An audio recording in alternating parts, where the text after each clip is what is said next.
We are back with Chef Al Romano, instructor and professor from GTCC, talking about summer cooking safety. Don't forget, you can send in your questions, the number right there on the side of the screen. All right, let's talk about this. Let's talk about, Chef Al, how to get the best burger. So we're talking about the right shape and what do you need to do while the hamburger meat is raw? Okay, so first of all, as far you can buy them already patted, which I got here. So, but as far as doing it, first of all, notice I have gloves on because it's raw. So I'm dealing with raw stuff, and then I can take them off once it's cooked. We don't want to mix them together. So what I'm going to do is kind of throw them on the grill here and let them go. Oops, we don't want paper there. Just let them cook. And then is there something that we should do to the meat? Well, you can season them. I'm going to season it too. Again, if I mix it up together, but I'm just going to pour it on here like so. Just little seasoning on there, let it cook. A little more go. Nothing. And really, you want to kind of just indent it a little bit. And what that does, it keeps them round. It keeps them round. When you just stick it, you can do it with a spoon or whatever you want to do. Just put them in there, just like so. Let them go. And I'm going to cover them up and let them cook for a little bit. And it's about 5 minutes on each side. And you want, see, burgers too.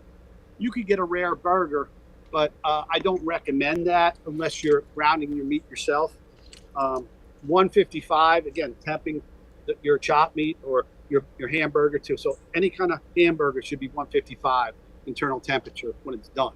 Okay. So, yeah. You say that there is an art to cooking on the grill, that we actually need to like line up our food in a certain way on the grill. So let's talk about that. Sure. So if you want to keep it on a certain way there, so here I got some veggies here, which I started, and I like using these racks. They're kind of cool because they don't slide through the grid marks. So I got my sweet potatoes there. I got my asparagus and onions. So the onions and peppers, they would have gone right through the griddle marks. So here I kind of throw them on there and just leave them, forget about it. It doesn't take that long, and it still gives a nice grill mark. It works great. It works great. So, and again, it's all about keeping things separate. So if I had chicken and fish and beef all on the same grill, you want to keep them all separate because they all cook at different temperatures. You don't want to cross-contaminate. Okay, and so let's talk about some of the big mistakes that most people make on the grill. And one of them is, of course, with whatever meat that they're cooking. Right, and that's flipping them over. So like they'll say now, oh, I want to flip this over. I want to turn it over. No, I don't want to do that. You want to let it go. Let it sit there. Let it sear really good. Let it get cook in one spot. And once you'll see when it's done. It'll take a few minutes, but it'll take a few minutes. Okay, everybody wants to press down on their hamburger. Should they do that? No.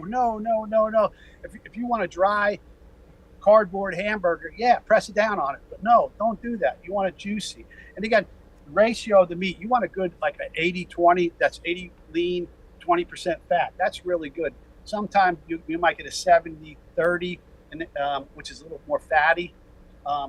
But 80-20, but don't press down on it. No. Okay. All right. We've got a couple questions from folks. One person is asking, how can I get a smoked flavor with a gas grill? You can put wood chips. They got little boxes that you can buy and put wood chips in the boxes and stick them in there on the bottom there, and that'll get smoked. So yeah, you could buy them. They sell them at any of the hardware stores. And just buy any kind of wood chips you flavor. You want hickory, apple, that works really good. Okay. Someone's asking, can you talk about how to cook tofu and veggies? Okay, so veggies, like I said, is how I did them here.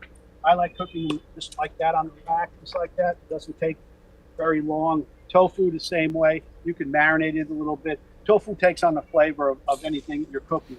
So you can make kebabs too. Like, notice here, I have some skewers, but I got them soaking in water. You always can use wooden skewers. You can make nice vegetable and tofu kebabs. Put them on the grill. Gotcha. And the key there is to soak those skewers so it'll make it easy for everything to go on. All right. So what we're going to do, we're going to take a quick break. We're going to look at the forecast, and then we're going to come back for our last segment. Make sure you get your question in before we go.